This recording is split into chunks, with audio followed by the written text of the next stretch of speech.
So I became involved with the Cambodian School Project. My family became involved because of Surit U, who, along with Roger Garms, were the first real impetus that got the Cambodian School Project going.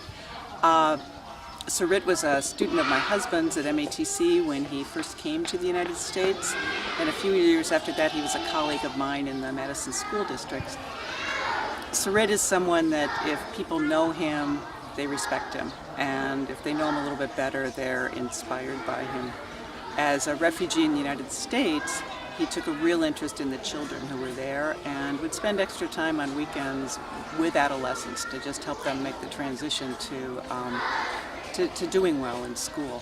I was really aware of Surit in that way. When he founded the Cambodian School Project, my family and I started making donations to it because we knew if Surit was doing it, it was a good thing. The Cambodian School Project has built schools in 4 villages now in Cambodia, takes care of 5 schools, and has now just built the technical school, which is Surit's dream for helping children to progress from their first year of school to actually, as older teenagers, having job skills and being able to move out of poverty. The Cambodian School Project sends out letters twice a year written by board members about what's happening in the schools. And about 2 years ago, I was reading their letter, their winter newsletter, and they talked about how because the children in there, they have built primary schools in each village so that it goes through 5th grade or 6th grade. But when the children are done with that grade, then there was nothing for most of the children to do. If they were too poor to own a bicycle, they couldn't go on in school because they would need to go to another village. The Cambodian School Project decided not to continue building schools because they want to be able to have a close relationship with the people in the schools and make sure that they're doing what they do well, rather than getting too large and not doing it well. So they were faced with the problem of they've now educated, they have 1,500 students a year. They've now educated students through 6th grade. What can those kids do? So they decided on a very small scale to buy used bicycles in the market in Siem Reap for the very poorest and best students so that they could ride bikes to the next village to continue on to junior high and high school.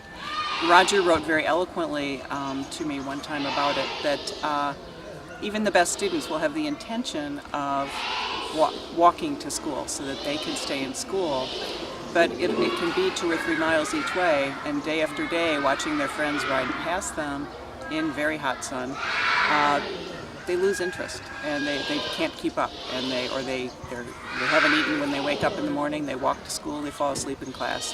They just can't keep up. So they bought 10 bikes, and Roger wrote about this in his newsletter, and I have this kind of political yenta side to me where I like to bring people together, or I like to help things happen. And I was turning 60 the next summer, and reading the newsletter I thought I can do something about this. So I worked with I worked with Roger a little bit. I really carefully thought out a letter, created a Gmail account, 60 Bikes, and wrote to friends asking them that instead of buying a birthday present for me, or even if they weren't going to buy me a birthday present, in order to help me celebrate my birthday, would they consider contributing to the Cambodian School Project and help me raise money for 60 bikes. So, buy a handlebar, buy a seat, buy a bike.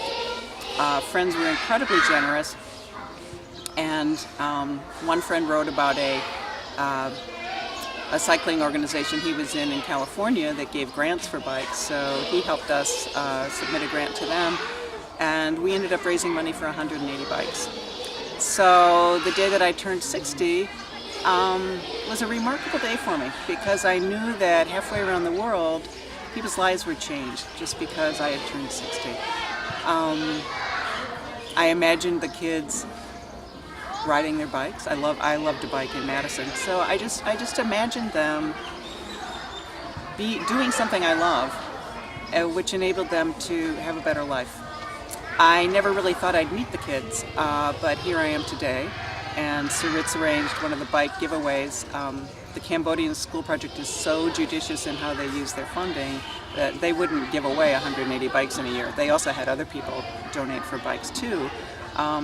They're giving the bikes away slowly, so working with the elders in the community and the principals to identify the kids who will best benefit from them and the families who will best benefit from them. And so today is another bike giveaway for kids who will be continuing on to high school and for the families whose lives will be changed by this. The Cambodian School Project has a pamphlet about the bike project with a girl on the front who was one of the first 10 to get a bike. She's an orphan. She lives with her grandmother and her disabled aunt, and they are very, very, very poor. And Roger told me about a story about how after they got the bike, the grandmother gathered firewood and, just out in the area, put it in the basket of the bike and rode it into town and sold the firewood. It was the first time she had ever been able to do anything like that. And so I imagined again what would be the effect on a family to all of a sudden have disposable income, the possibility of it that they had never had before because their child was continuing on in school. I'm so inspired by Surit and his love for his people. Surit has come back to Cambodia to be here and to help keep the pulse of the schools and the projects and look for what's the next thing to do. As we look at this village that we're in, the one that Surit was born in, the Khmer Rouge burned down his home when they were here. And his family has donated the land for the school, for this school. And the organic garden that they built for the school is on the land that his home was burned down. The work that this project does is also work of transformation and of healing the wounds of the war, of moving beyond it. I see that in Surit's love for his people and the way that he's always thinking of what's the next thing he could do to make poor people's lives better in the country he loves. So Surit met Ben, who had organized an orphanage here, not too far from Surit's village. They have been friends for about 3 years rather. And a few days ago, my family and I were at the orphanage with Surit and Sopat, who runs things at the schools here in Cambodia, and with Ben, and sitting outside, just watching them together. It's the way that things happen here is not American, it's Cambodian, which is part of why it works. I've realized culturally in preparing for this trip and coming here what a bullet pointer I am, how I think in lists, and I think of do this, or this will be done in how much time, and kind of like living like an Excel spreadsheet when there's something I want to get done. And Surit doesn't live that way. Surit lives much more slowly and much more organically in how he relates to people. I'm learning a lot from that. So watching them at the orphanage is run in much the same way. It was a man who saw children in the countryside where he lived, whose family were in dire straits, and whose father had died, and he just started taking care of them. He saw they weren't going to school, so he had them come live with him, and slowly this became an orphanage. And he's just grown it on faith. He's grown it by knowing that in his heart he wants to take care of these children, and he'll find a way to do it. So when you're at the orphanage, you look around and it's like this building has grown up because there's been more of a need, or some tourists from Europe or Australia or the US found out about the orphanage and came out and were inspired by it and donated money, or they needed fish for the children to eat, so they created a fish pond, and now the children tend the fish, and the children tend the organic garden that they eat from. You just see things growing around how something starts. Not in a way where there's a 3-year plan first, but just slowly kind of seeing a need and responding to it. So that's something important for me to learn being here, just recognizing a different way of living, recognizing a kind of slower set of priorities that brings about good.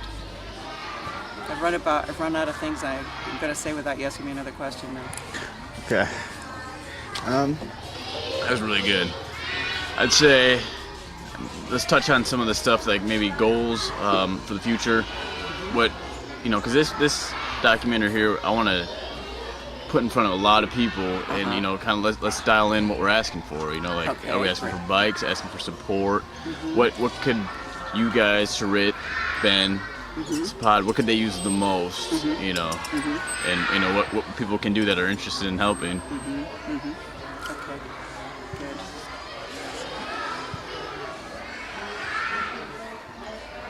One of the things that impresses me about the Cambodian School Project as a very, very, very small nonprofit is how much it survives on and believes in faith, and how things happen for them. So the board of directors had very definitely decided they were done building schools so that they could really respond well to the needs of each school. And the bike project was in place now that I was helping to contribute to, that would get kids to high school. And then out of the blue, they were contacted by a group from the Czech Republic that wanted to build a school in honor of teachers that they had in the 60s who had helped them believe in freedom and art, the power of art and literature. So they weren't quite sure what to do, except Charit, who was very sure what to do. And he said, this is my dream, we can build a technical school so that we can now have the children go through high school and then come to the technical school, learn trades and get jobs. So that school was supposed to be finished a few months ago, but the terrible flooding in Southeast Asia last year kept that from happening. It's just about at completion now, and it's just about ready for the students to come. So with this gift from the Czech Republic, the Cambodian School Project has taken on an enormous new need for fundraising that they didn't have before. Because these are poor children who couldn't go to school, to the technical school without a place to live. The school was built with 2 dormitories, one for boys and one for girls. And the poorest children are, with parent support, come here to live while they study. So every year now the Cambodian School Project is going to need many $1,000s more than it did before. And that's another reason that I'm here, is to just help think out how can we let people know what this need is and how they can contribute. So one of the ways is to contribute to the bike program. One of the ways is to, what we're going to work on when I go back and when Roger is back from his trip to Cambodia, is breaking down the budget to how much does Wi-Fi cost a month for the technical school? How much does one uniform cost, or uniforms for a school cost? What does it cost to run the dormitories for a month, or to pay for a bed in the dormitory? And like a used bicycle is about $45, a reconditioned used bicycle is about $45 in the market. So we want to make it easy for people to contribute to the Cambodian School Project and to know of the good work that is going on here. Very good. Okay.